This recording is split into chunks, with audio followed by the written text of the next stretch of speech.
Hey everybody, you're watching We the Fandom, where we discuss comic books, pop culture, and the fandom experience. If you enjoyed this video, please hit that like button and subscribe to the channel to see more content. How's it going everybody? Jacob here at We the Fandom. It's been a few months since I made a video, and I really need to shake the rust off. That being said, I'm not entirely sure that I'm even going to release this, as it's mostly going to be me rambling a little bit about what I liked and didn't like about the Obi-Wan Disney Plus series. So if you're not interested in that, feel free to back out now. I do want to say right off the bat that while I do have some complaints about the show, my view of it so far is pretty favorable. And again, I want to say so far because the most recent Star Wars project, being the Boba Fett series, was an incredible disappointment to me. Boba Fett has become my favorite character over the years, and when news came out that they were making a Boba Fett series, it seemed like Star Wars was finally listening to the fans, except that it seems like they took the entirely wrong message from what people liked about Boba Fett, either in Legends continuity, his appearance in the original trilogy, or his appearance in The Mandalorian, because the tone of the show, the way they executed the plot, and just their general depiction of the character was pretty much everything wrong with Star Wars today. I do so far appreciate the tone in the Kenobi series. It's a lot more somber, which I know a lot of people nowadays don't really care for. People like the comedy. But after watching however many MCU films that have come out now, some of the DC films, and newer Star Wars projects, I am more than happy for a break from the constant humor. Especially in the Boba Fett series, they took what should have been a more serious, story about the deadliest bounty hunter in the galaxy, and they felt the need to inject comedy in all the wrong places. So when the first scene in the show, we get the Jedi Temple during Operation Nightfall. So basically when Anakin and the 501st Legion of Clones had attacked the Jedi Temple in order to kill all of them. And we see an unnamed Jedi Master teaching a group of younglings. And when the attack starts, she kind of leads them to try to escape. And she didn't really use the Force. And a lot of the other Jedi that were seen fighting in the background also didn't. And it makes sense that they would use their lightsabers to block blaster bolts. But I don't understand why they wouldn't use the Force at all to either push or pull the clones away from them. That really didn't make any sense to me. And there wasn't really the scene itself didn't really add anything except to say that the Obi Wan Kenobi series starts 10 years later, which they could have just done that. They could have had that title screen 10 years later, right after the recap, because they gave a recap telling us basically the stuff that happened in The Phantom Menace, Attack of the Clones, and Revenge of the Sith, from the moment that Qui-Gon and Obi-Wan Kenobi kind of took over as mentors to Anakin, went through the point where Qui-Gon died and Obi-Wan became Anakin's sole mentor, to where the Clone Wars starts, and then obviously all the way through to when they have their final duel on Mustafar. And then Obi-Wan goes off with the two twins, dropping off one, Leia, with Bail Organa and his wife, and Luke with Owen Lars and his wife. And then him staying on Tatooine while Anakin is picked up by the Emperor and becomes Darth Vader. So again, I think they could have just done the recap and then said 10 years later and shown Obi-Wan Kenobi now in Tatooine. The next scene isn't Obi-Wan Kenobi, which I think is kind of weird. It's actually some of the Inquisitors, that being the Grand Inquisitor from the Star Wars Rebels series. I think it's the third sister who has a more prominent role. And then I don't remember the guy's name, but it would be, whatever number he is, the fifth brother or whatever. They're basically intimidating citizens of Tatooine looking for a Jedi, and it seems like the third sister has kind of her own agenda She's really more focused on finding Obi Wan Kenobi than anyone else. But it definitely seems like the Grand Inquisitor and the other Inquisitors have a lower opinion of her. They think she's wasted the last 10 years trying to find Obi-Wan instead of just finding Jedi in general. They do end up finding a Jedi. I don't know. They don't really. I forgot his name. Honestly, he isn't that important. He's not like one of the main characters from one of the movies or the Clone Wars series. But he ends up getting away. And I just want to say the design for the Grand Inquisitor looks awful. I don't understand how they didn't learn their lesson with Cad Bane from the Boba Fett series. But somehow before Disney took over Star Wars, they were just fine with alien designs. But in the most recent, again, it could just be Boba Fett and Obi-Wan Kenobi now, but they take characters from the animated series, those being the Clone Wars and Rebels, and they seem to not be able to translate those accurately in live action, even though, you know, people have submitted, like on Twitter and stuff, like their own workup basically of Cad Bane, of the Grand Inquisitor, and they look more accurate to their animated depiction, which I don't understand. I mean, Disney has the money. There's no reason why they even look different than other characters of the same species. Like, I'm pretty sure the Grand Inquisitor, at least I think, is of the same species as whatever species it is that's from Utapau from Revenge of the Sith.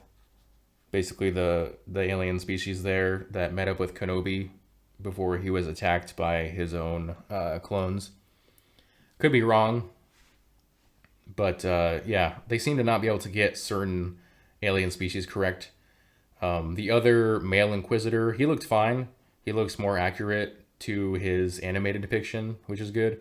But then we finally get to Kenobi. And again, I said the series is a lot more somber, and that's absolutely fine. I think it fits the overall tone they're trying to project, and I think it fits the story so far. Some of the things I didn't like are that Kenobi still seems to have trouble connecting with the Force spirit or Force ghost of Qui-Gon Jinn, which I would have thought he would have been able to do by the point, you know, it's 10 years later. At the end of the Clone Wars series, Yoda, before they kind of parted ways for the final time, Yoda told Obi-Wan that he had been able to contact the Force ghost of Qui-Gon, and that he'd trained him, or Qui-Gon had trained Yoda to basically learn how to become a Force ghost and that kind of stuff once he dies, and that he would impart that knowledge onto Obi-Wan. And so I figured by now Obi-Wan would have, you know, kind of gotten a better handle on that, especially given the proximity to the New Hope and even the Star Wars Rebels series, which I also think they should have aged up Ewan McGregor's character, or just Ewan McGregor a lot more, as well as Owen Lars, because at this point Luke and Leia are 10 years old, and I believe Luke was 19 in the New Hope, which means it would only be 9 years from now. I find it hard to believe that Obi-Wan ages that quickly. Same with Owen Lars. And again, I believe the Star Wars Rebels series takes place within like 3 to 5 years of this series. And in that series, Obi-Wan already looked like the Alec McGuinness interpretation. And while I do appreciate the kind of somber, you know, lonesome kind of thing that Obi-Wan is doing, he does end up meeting that Jedi that the Inquisitors found but allowed to escape. And he basically says, like, you know, like, hey, I finally found you. We can, you know, continue the fight. And basically Obi-Wan says there is no fight. Like, the Jedi lost. And it's weird because he's obviously still sticking to his mission to wait to train Luke. And while you could say, you know, he wants to remain hidden, He doesn't want the Inquisitors to find him. That makes sense, but he could still do something to help this guy. Like, he spends a few minutes trying to convince this guy that he isn't Obi-Wan Kenobi, that he isn't a Jedi, and the guy obviously knows who he is. So I thought that was just a little weird. I think Obi-Wan could have handled that a little bit better. And it also kind of goes against some of the Disney canon, that being the Star Wars comics, in which during the time that Obi-Wan was on Tatooine waiting to train Luke, he was still acting as a Jedi. He would use his lightsaber. There was actually a comic where he ends up fighting Black Chrysanthemum, the Wookiee who appeared in the Boba Fett series. You know, he's like one of the only Wookiees we've seen with black fur. Basically, Black Chrysanthemum is sent to find someone in this comic who is defending the moisture farmers against pirates. Ends up being Obi-Wan. He ends up fighting Obi-Wan, and Obi-Wan does actually have to use his lightsaber, if I remember correctly. And in that comic, Luke was already about the age that he is, or that he's depicted as in the Obi-Wan series. So again, they're kind of going against their own canon in multiple ways here. I just think he could have, he could have kind of continued to protect his own cover and that of Owen Lars and his family, while also giving some sort of advice or help to this guy. But the Jedi ends up dying. I'm guessing he tries to go back into town, maybe tries to fight one of the Inquisitors, and they end up killing him.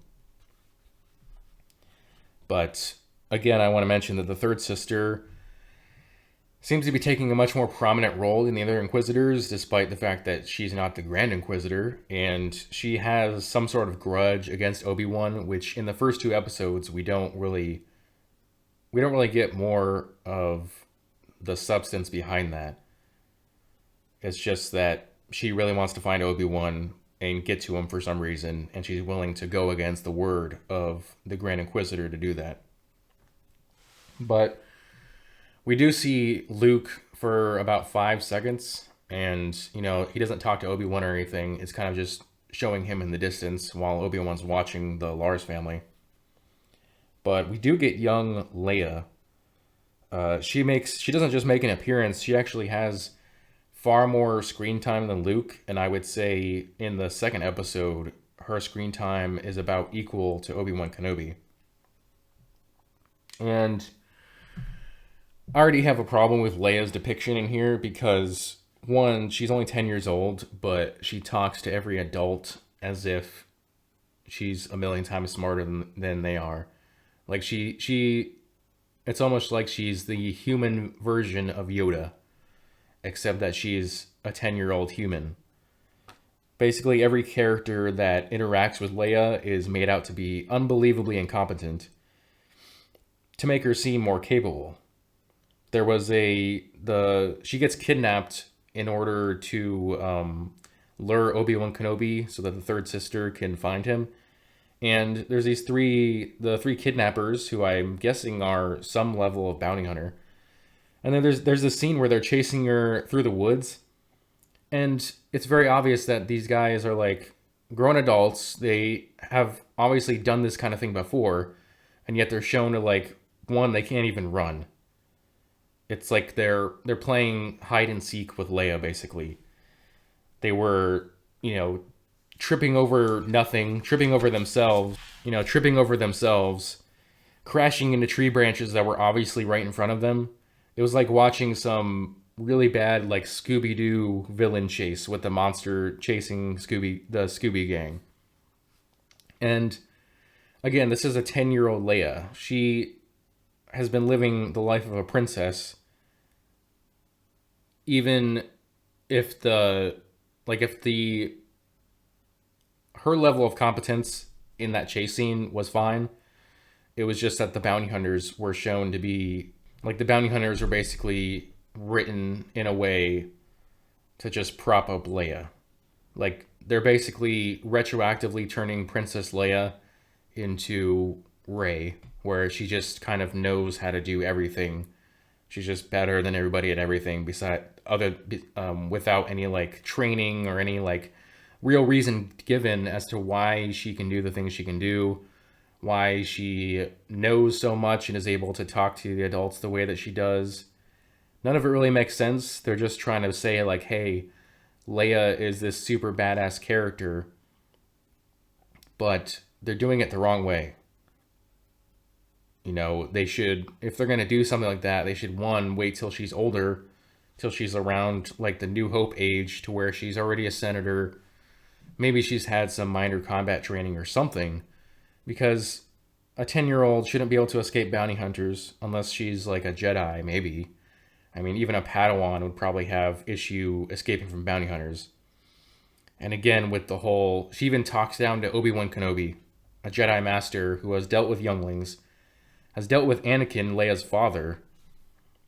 And she, honestly, if Yoda appeared in the series, she would probably give Yoda a run for his money. And that's not a good thing. But moving on from that, the set design in the first episode was, outside of Tatooine, I'd say it was pretty crap. Even Tatooine, Obi-Wan's little hideout, there's just something a little off about it. Like the way it's painted or set up or something about it just seems weird. The way they portrayed Alderaan, like the animation of the buildings, the CGI was very noticeable. Which, I mean, it looked worse than what Naboo looked like in The Phantom Menace, you know, over 20 years ago. I don't understand, you know, if you kind of go off on a tangent for a second, with the She-Hulk trailer, my biggest complaint about it was the CGI for She-Hulk, which doesn't make any sense. I mean, they've been doing the Hulk in the MCU since 2008 or 9, I think. And honestly, her CGI looks about the quality of the Hulk from like the early 2000s. It doesn't make any sense. Disney, in both these cases, they own Marvel and Star Wars. Disney has plenty of money. Even with a TV show, I have to believe they still have more money than anyone else making a TV show. So why they can't get proper CGI for that kind of stuff doesn't make sense to me. Now, an interesting thing that happened in episode 2 is we get a surprise appearance from Tamara Morrison, who's playing what I'm 99% sure is a clone deserter. And from the colors of his armor, he looks like he's from the 501st, which is the Legion that worked under Anakin Skywalker in the Clone Wars series. And then afterwards, under Darth Vader, after Order 66 was enacted. So, unless he was just of a different unit that had similar colors, I kind of hope they go, like, circle back to him for a little bit. Like, maybe he helps Obi-Wan or something. But they explain how he is the way he is. You know, because as far as I remember, the only clones from the 501st who escaped Order 66 with the, you know, removing the brain chips was Captain Rex. And that's obviously not Captain Rex. Unless he's, you know, disguising himself as a homeless guy. But that was pretty interesting. And speaking of Darth Vader, at the end of the the second episode, the third sister reveals to Obi-Wan that she knows that he's Anakin, which makes absolutely no sense to me. She also seems to kill the Grand Inquisitor, and I say that because she shoves her lightsaber right through his stomach, going out the other side. I suppose that he could survive from that. I'm not entirely sure how, but this series definitely takes place before Star Wars Rebels, and he is in that series. So either this is Disney saying Star Wars Rebels never happened, or he does survive miraculously, or I don't know what they're doing. To kill off the Grand Inquisitor in episode 2 when there are 4 more episodes, that just blows my mind, honestly. Overall, I really don't care for what they're doing with the Inquisitors. I wasn't that interested in them in the Star Wars Rebels series. They didn't seem that effective to me. But, and in the comics, Darth Vader basically hates them. He thinks they're incompetent and despite their incompetence, he worries that the Emperor is setting them up to replace him one day. So he is willing to punish them and kill them without much provocation. But I just don't care for how they're portraying the Inquisitors here.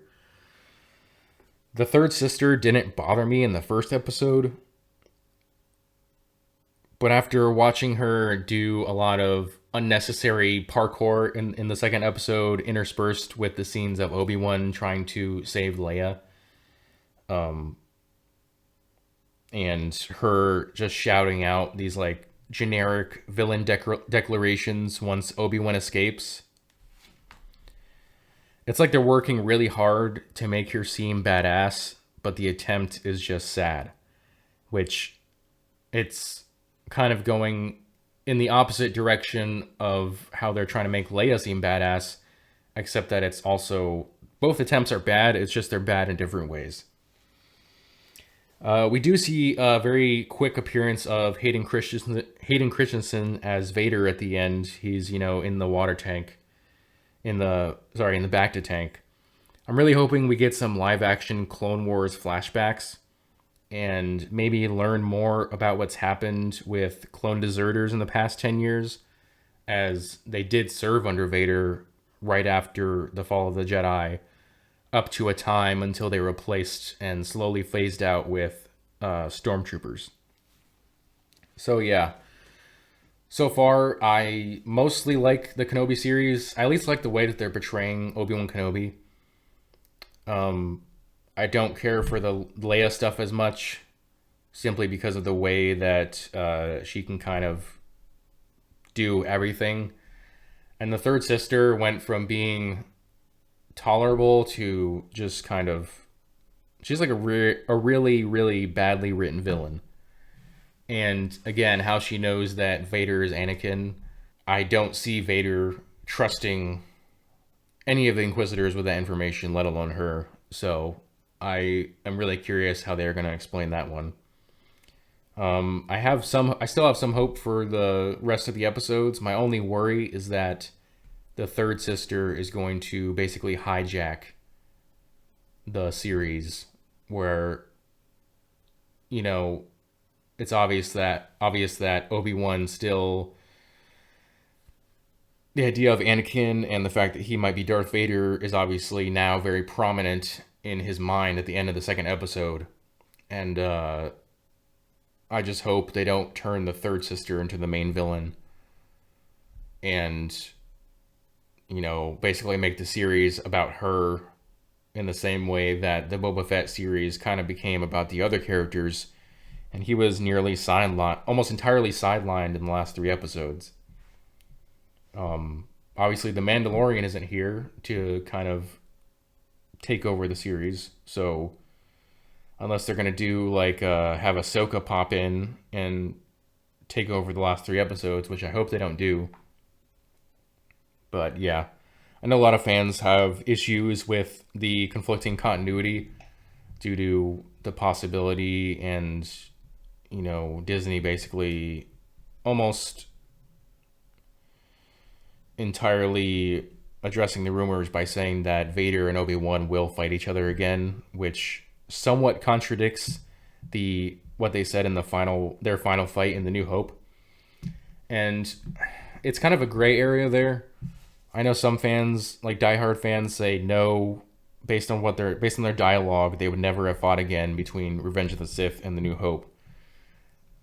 The writers of the series are kind of spinning it around and saying no, they were kind of vague about it. So I'm just gonna see how it goes. Honestly, I hate when Disney breaks continuity with Marvel and Star Wars, but at the same time, it'd be cool to see a more dynamic duel between Vader and Obi-Wan, because obviously when they made the original trilogy, the duels even between Vader and Luke were very, slow, stiff, and it'd be cool to see something like the duel in the Revenge of the Sith, but with Darth Vader as Vader in his full armor and everything. So yeah, that's what I thought of the first 2 episodes. I know this is a little bit longer than a normal video. Again, I said at the very beginning, this is me just rambling. But if you like this video, I'd appreciate it if you hit that like button and subscribe to the channel. And also hit that notification bell so you never miss out on a new video. I'll see you all next time. Bye.